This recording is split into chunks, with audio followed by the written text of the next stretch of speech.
Good morning, ladies and gentlemen. This is Hairymuppet. Welcome back to a brand new episode. This is actually not the Vulcanus episode. I decided to do a midpoint episode because I was working on the space truck all yesterday and it turned out to be extremely complicated to create the space truck. I thought it was going to be easy. It was not. It was a massive pain in the ass. But it's perfect. It's absolutely perfect now. So I thought I'd do an episode where I talk about the space truck and show off a couple of other... There's not really much that's new other than the space truck, but I'll show off this as well. This is my new science setup. So I put prod modules in all of the labs, speed modules in between, and I've got this set up, 6 science on each side, and inserters taking from right to left, and then inserters taking from left to right. Now, this is currently using 2 inserters from right to left, and only 1 inserter from left to right, because there's a limit of 5. So I need a limit of 6, there's a limit of 5. I don't think you can have any inserter that has a limit of 6. So when we get to the end game, and we end up with Prometheum Science Pack, this setup is going to fall apart. This setup is not going to work anymore. So at that point, we're going to have to put a belt going through the middle horizontally or something like that, and then have things coming off it, which we can't really do with the beacon. So we're going to have to take some of the... What we're probably going to have to do is we're going to have to take this beacon away, and then we're going to have to do something like that, and then something like that, and then it pulls off on both sides. So it'll be a little bit slower, but yeah, that'll be how it has to happen. So anyway, that's the only new thing on the planet, I think. Well, there's more mining outposts. I've added copper, coal, I've added another iron, I've hooked up another uranium, I've hooked up some more crude oil, but I didn't add extra stations. I just added some pumps and then just piped them directly to the existing station. So yeah, so we're pretty good on resources at the moment. I did take a bit of a drain because I started automating level 2 speed and productivities, which definitely took it out, and my red circuits are in trouble. But my red circuits, they're running fully on here, and they're running fully on here, so it's not a problem with input, it's actually a problem with production capacity. My production capacity is not high enough, but I haven't really bothered to change it because it's enough to keep purple signs going, it's enough to keep my 120 SPM going, but when I launch a buttload of rockets, then blue circuits start to fall over, but I don't intend on launching a buttload of rockets too often, although I have launched a buttload very recently, which is where blue circuits ran out. But they're good again, and I don't think it's going to happen for a while again, hopefully. So anyway, let's go ahead, empty our bags, and then we're going to go ahead and we're going to travel. And as you can see, I've got a whole bunch of different ships. They're all identical. So we've got Vulcanus Supply, Vulcanus Pickup, and Personal. So let's go ahead and go up to Personal.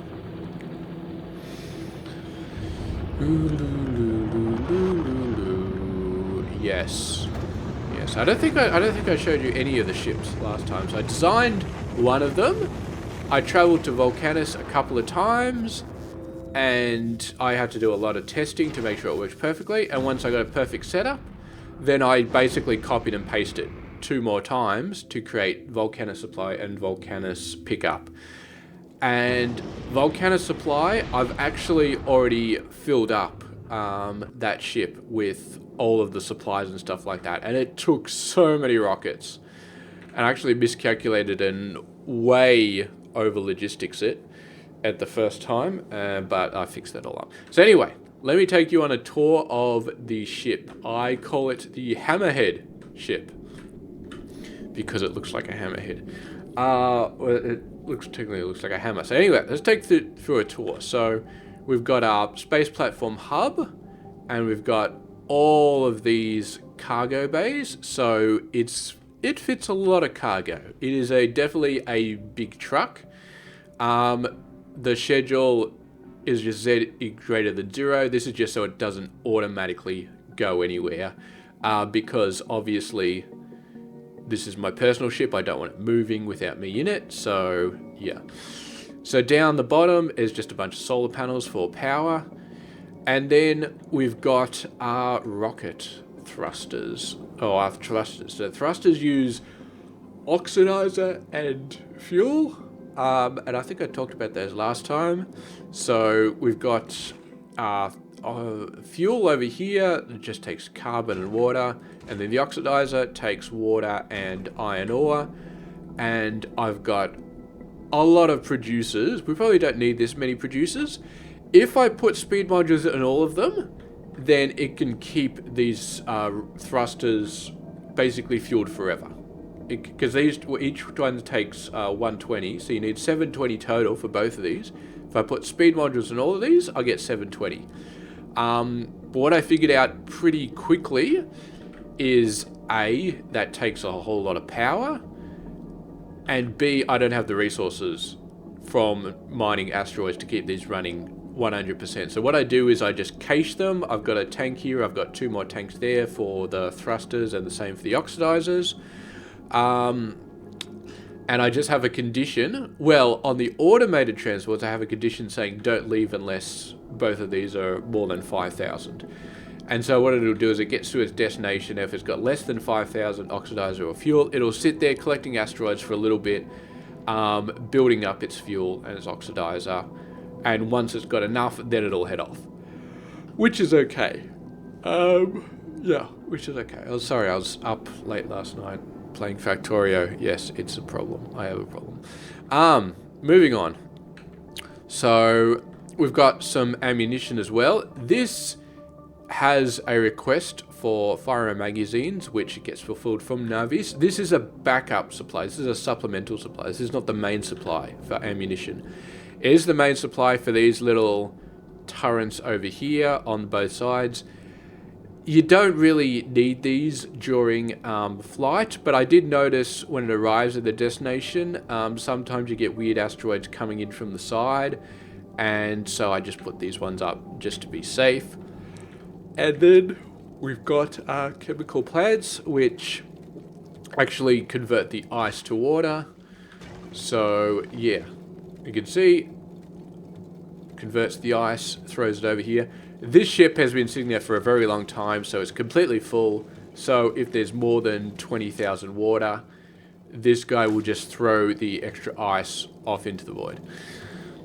Okay, now we look at the main pane of this build. This is where all the real action happens. So we've got 2 loops. The outside loop is all ammunition. All ammunition. And then the inside loop is all asteroid chunks. So we've got tons of turrets all around the side getting filled in by this loop. And then we've got tons of asteroid collectors, and they all basically push their chunks onto this inside loop. And then the inside loop goes around here, gets turned into carbon here. We just take the extra chunks and put them back on the belt. And over here, we're checking the contents of all these machines to see how much is in them. So it's got 31 in here, 28 in here, 29 in here. So if that total number in all of these 4 machines is more than 80, these inserters will chuck extra carbon asteroids off the belt. This is so we don't deadlock the system, because I have, when you're in flight, you get a lot of asteroids coming in, and this belt actually fills up, or almost fills up completely.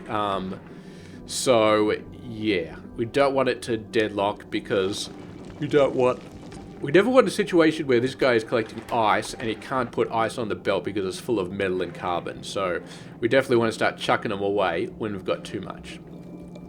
Here's the ice one. The ice gets chucked away over here, because in a real transport situation, you're never going to have too much ice. Ice is very, very scarce, which is also why we've got this little buffer chest for water here, so we can really go nuts.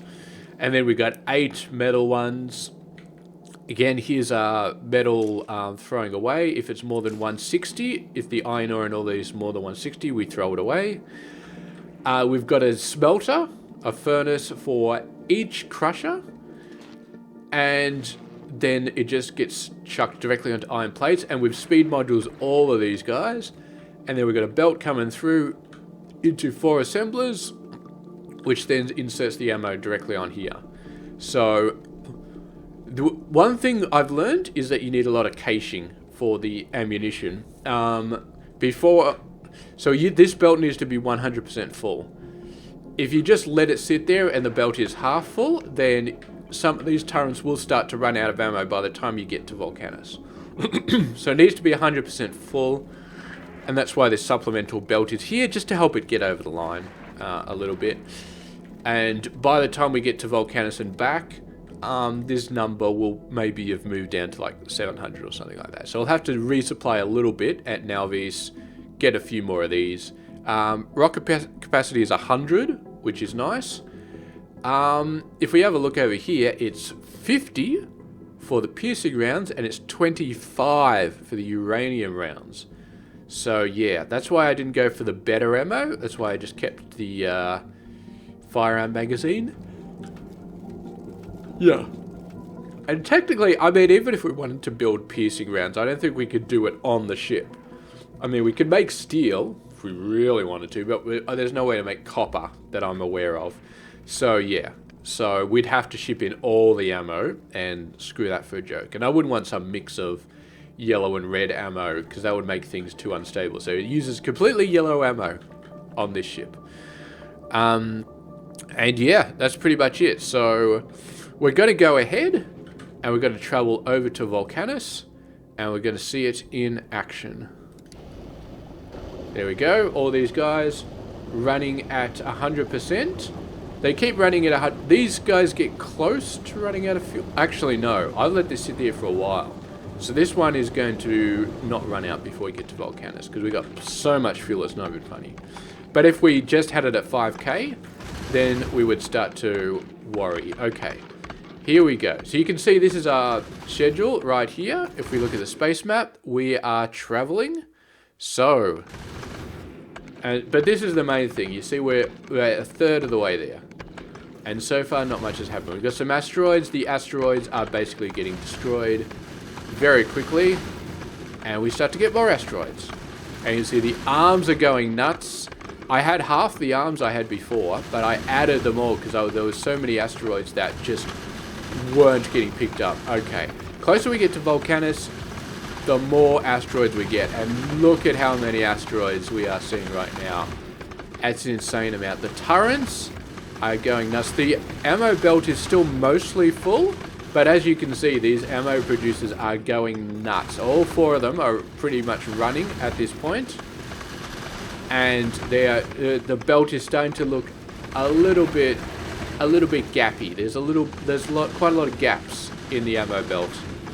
But we're using the emergency supply a little bit, but we're mostly just taking off this belt and producing it. And now we can see we are slowing down. We are around Vulcanus, and we have stopped. Our speed is going down, and we're sliding down, and we are there. We are 100% there. So we are orbiting the planet of Vulcanus right now. It is awesome. So that's pretty much it. That was the trip. And it's all good. If we have a look at our thing, we are down to 882 firearm magazines in our emergency supply, which is alright. So we used up 120 of our emergency supply on that trip, which is the price you have to pay. Because, I mean, look, here's the thing. There's no chests. You can't build chests on this ship. If you could build chests, I would have chests. I would have a nice cache for these guys. I would have caches everywhere if I build chests. You can't build them. I think you could use this as a chest. As something I haven't actually thought about. actually taking some of this ammo and moving it down into here. But that's a little bit fiddly. And that would mean... yeah, I don't know. I could do that, but I feel like this is fine at the moment, this particular setup. So now we've got a little bit of asteroids coming back in. This is still actually full. We didn't actually... the fuel has already replenished itself off that trip, which is very nice. Usually the water is what slows it down. Oh, we actually used up most of our iron ore producing all of this oxidizer. But that's the good thing about having a ship that sort of... you leave it for a long time and it completely fills up everything. So yeah, very nice. So, I am going to go back. You can hit this drop to a planet and we could drop to Vulcanus. I'm not going to do that because I got no way to get back up to... I got no way to get back up, so I don't want to drop down to there. So instead, what we're going to do is we're going to go ahead and we're going to go back to Nalvis. And we're going to do the whole thing again. There we go. Oh, okay, we don't want to click on that. We want to actually see the ship, but yes. And on the way out, we're not going super fast. Actually, I think that's this is a decent speed. I mean, the amount of time it takes to get from planet to planet is pretty decent. So yeah. But there's definitely like a ton of asteroids. The first half of this journey. Look at how many asteroids are coming in right now. That is an insane amount. These turrets are definitely earning their pay at the moment with all of these asteroids.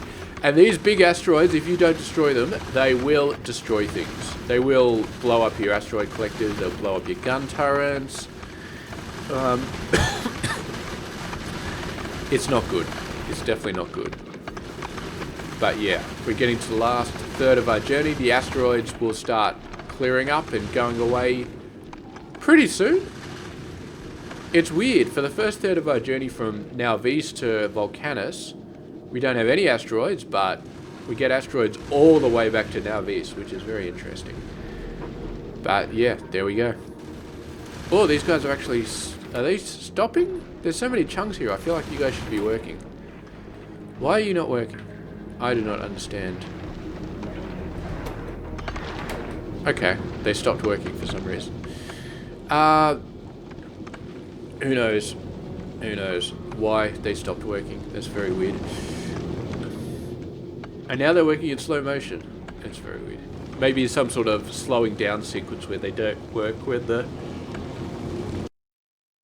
phase of slowing down or arriving or something like that. But anyway, we're pretty solid. We've still got plenty of iron going on. Plenty of these guys being caged up. So anyway, we're back in Nalvis. That was our trip. So let me show you the other two ships. Yeah, it's identical. It's completely identical. It's been sitting there for a long time, so the water's up to 18k. These guys are both filled up. I've set this one's got an actual schedule, so goes to Vulcanus, waits for all requests to be satisfied, and then both the fuel and the oxidizer had to be over 5k, and then it goes to Nalvis, 120 seconds of inactivity. I'm not sure of the best way to do this, to be honest. I feel like that inactivity is a bit long, but yeah, for now I think that's okay. It's okay. So this is our ship. It's quite boring. Now we go to the supply one. That's pretty much the same as well, pretty much identical. This one, the schedule is slightly different. It's got inactivity at Vulcanus and all requests satisfied at Nalvis. So I swapped these two conditions. I've also got a planet supply group here, and this is all the things that I want when I want to get the new planet. And I kind of overdid it a little bit. So you can see we've only filled up half of this, but this was incredibly painful because each one of these had to be sent up via a rocket. And you got really annoying things like the nuclear reactor, which has a stack size of 10, but a rocket capacity of 1. which is really annoying. And there were a few things like that where the rocket capacity was this different from the stack size, and it was something I didn't really want all that much, but something I ended up sending way too many rockets for without realizing it. Was another one, I can't remember. Like these guys, or these guys' stack size are the same, but yeah, there were a few of them. There were a few of those annoying things. I can't think of them. I think cargo wagons, like stack size 5, rocket capacity 5. These ones caught me off a little bit. Yeah. But anyway, we got all these supplies now on the rocket. And what I'm going to do is I'm going to move over to Vulcanus. And I'm going to pop down a thingamabob landing pad. Cargo landing pad we've got right here. I'm going to pop down a cargo landing pad, and then the cargo landing pad is basically going to have this same planet supply. I'm going to have this exact same group request, and then this ship is going to travel over to Vulcanus. It's going to sit there, and it's going to mass orbital drop all of this crap into the cargo landing pad. And then on Vulcanus, I'm going to have all of this stuff available to me. Now, on Vulcanus, I would like everything to be just able to be built up from scratch. So basically, I want Vulcanus to eventually have its own supply, so it can build iron, copper, grid circuits, and as much of this stuff as possible. I want Vulcanus to be able to build as much of this stuff locally as possible. That will be the aim, because I don't want to overload this, because every single item that gets sent up to this ship requires 50 blue circuits, 50 rockets, rocket fuel, and 50 low density structures, and that shit is expensive. So excuse me for swearing, but that is expensive. That's a lot of expensive stuff. And every time I do a massive rocket supply mission where I'm sending dozens of these rockets up to the thing, something always falls over. Sometimes it's low density structures, sometimes it's blue circuits. Rocket fuel technically doesn't really fall over, but the other two have fallen over quite a bit. So yeah, I've upgraded them to better assemblers, but something always falls over. And we can see the red circuits are still in the process of falling over. They're gonna be better in a second. I think I've finally finished building all of the modules. I think the modules are good to go again. But yeah, I mean, look at this. Each nuclear reactor takes, how much does it take? 500 advanced circuits? And I just chucked a bunch of nuclear reactors into my space truck, because I was like, maybe I'll need them. Maybe I'll need some nuclear reactors. Originally, I had this up to 5 or 10 or something like that, and I just dumped it down to 2, because I was like, yeah, it's a nuclear reactor. I don't really need that many of them on call. Because yeah, I mean, you saw the round trip for this guy. It's not too long, so having only 2 in there is fine. But yeah, I did originally have the numbers much bigger. The numbers were like double, sometimes even more than double. And then I realized, holy crap, I might not actually fit all this stuff in the spaceship. So yeah, I reduced it down quite a bit. But it's got a very nice round trip time, and this is going to be automated. So I'm going to automate this one. I'm going to automate the pickup. I haven't defined any of the stuff for the pickup yet, but yes.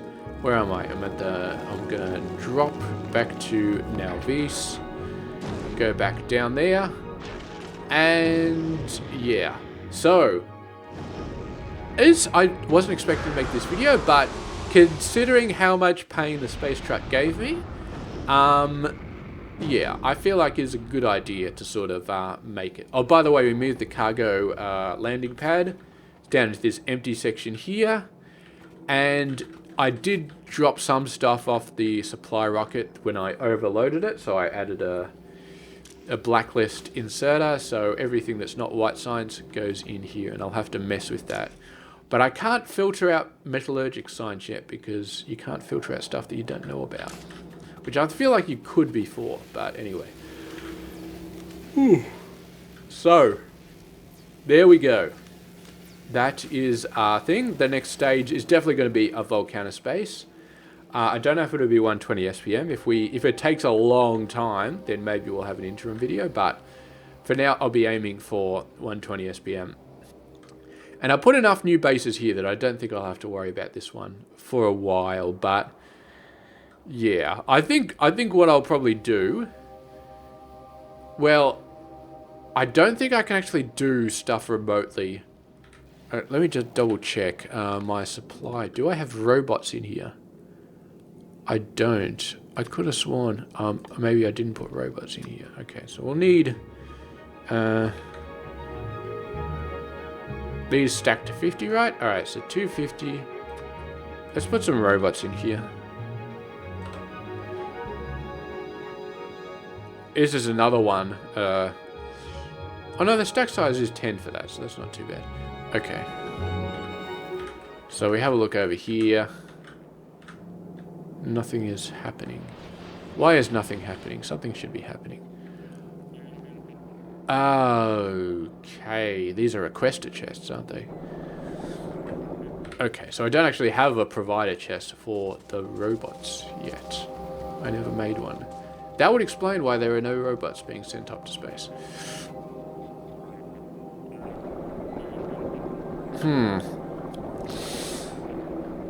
I could make this a provider chest.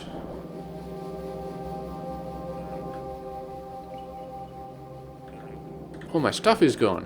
Where'd all my stuff go? It's, well, I'm not going to pull it back because it's going to be... Oh, wait. Alrighty. We'll do this the hard way. Yep. Actually, no, I don't want to do it the hard way.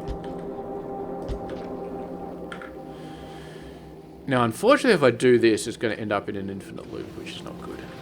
Oh yeah, you do not put a requester and then a passive provider right next to it. That's not a good idea.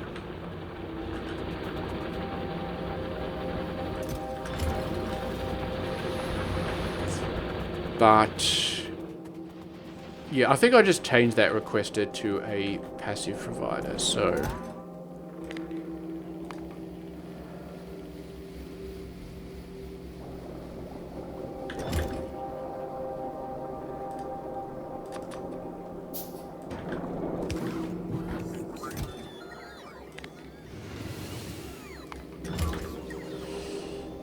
I'm not actually sure how I want to do this, because I do want some level of, if there's random bots in the system, I do want to get them to get fed back into this system, but I'm not sure exactly how to do that and have a passive provider.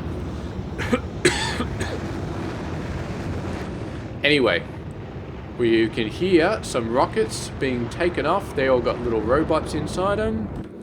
If we go to our supply, we can see that 252 are on the way, 50 are on the way. Construction robots, I don't actually have that much, but since the rockets were all pre-filled already, they all get sent straight up there. Boom, boom, boom, boom, boom, and it's that quick. It's that quick for the supply to happen. So there's going to be it's going to be very slow the first time, because I'm going to dump the entire contents of this base down on the planet in one go for the first planet supply.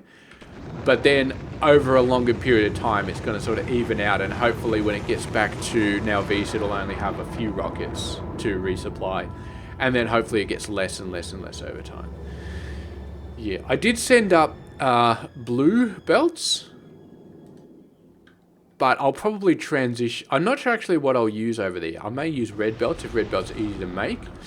I may use green belts, because we'll unlock green belts over there, and maybe green belts will not be too hard to make. I mean, we'll make them over there eventually, because we'll want green belts in the long term.